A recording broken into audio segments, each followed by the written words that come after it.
Alright, boys and girls, we're going to talk about my ultimate quest to find the best gamepad mice combo there is on the planet.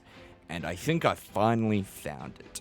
Now, we're also going to discuss why I think using a controller or a keyboard and mouse is just wrong. That's fine. If you are one of these people that have been using a keyboard for years and years and you try and, justify it that, it's the best way to do things because you've done it for so long, then that's fine. But just because you've done something for so long, it doesn't mean it's the best way to do something.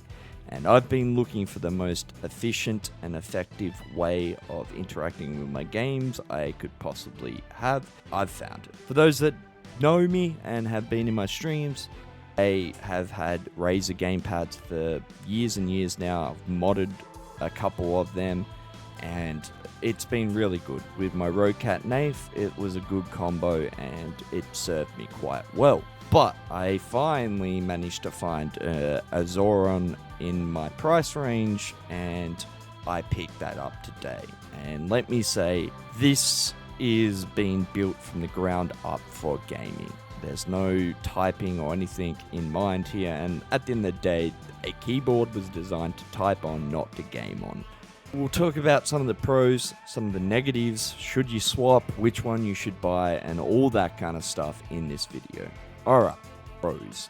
Basically, the fundamental biggest pro is the fact you're offloading your movement from your three fingers WSD to your thumb with a joystick. This may sound pretty simple, but in reality it is super effective because now instead of having three fingers that you are using to move with, you're using your thumb, and if you're using WSD with your three fingers and need to hit something else, then you can't move, so on. So this is a way more effective way, and with the Zoron, you are basically have everything right there on your fingers. You don't need to move them or anything like that. So that's what makes this so effective in what it does. You're saving hundreds of milliseconds here and there, and that could be the difference between you dying and living in a fight.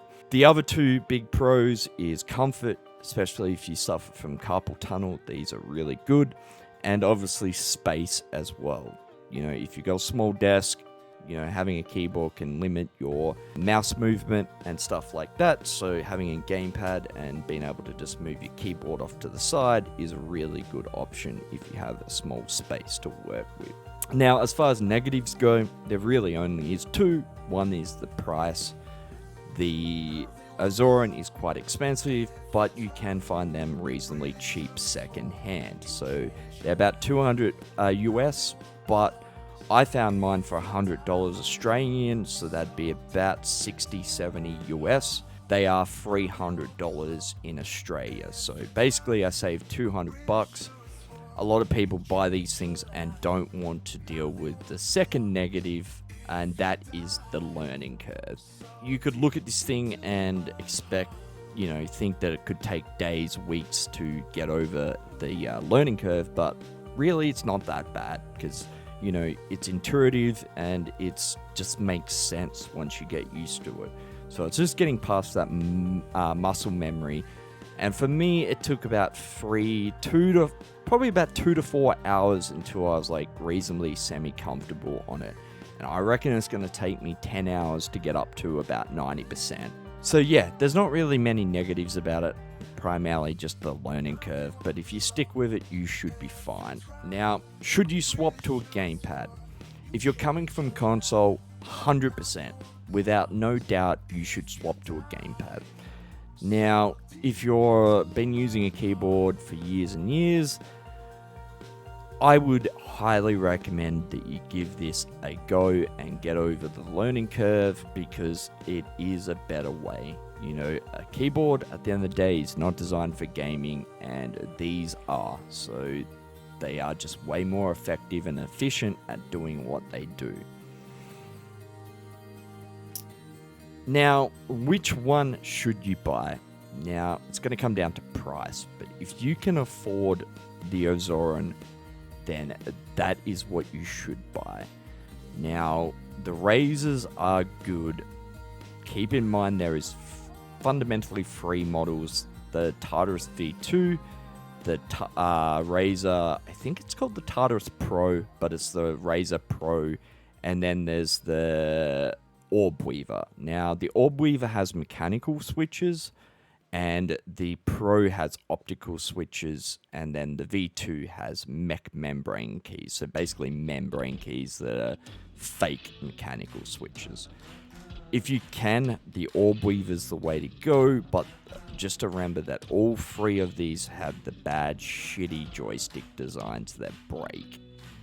And that is fundamentally the main reason why I would stay away from the Razor one.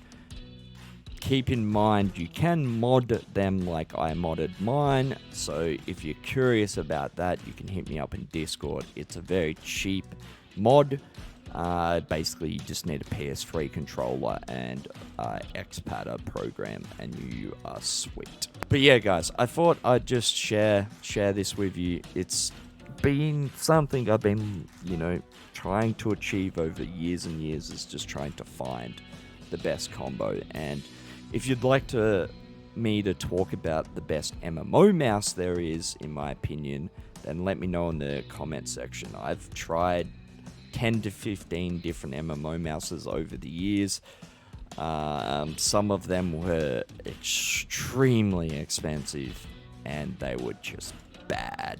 The Rocat Nafe is the one I use. It is by far the best MMO mouse in my opinion, but if you want a longer video where I explain a lot more why I think that, let me know in the comments. And boys and girls, I love yous as always. Make sure you check out our merch. Get yourself a Get Zos t-shirt, and I'll catch you in the next one. Peace.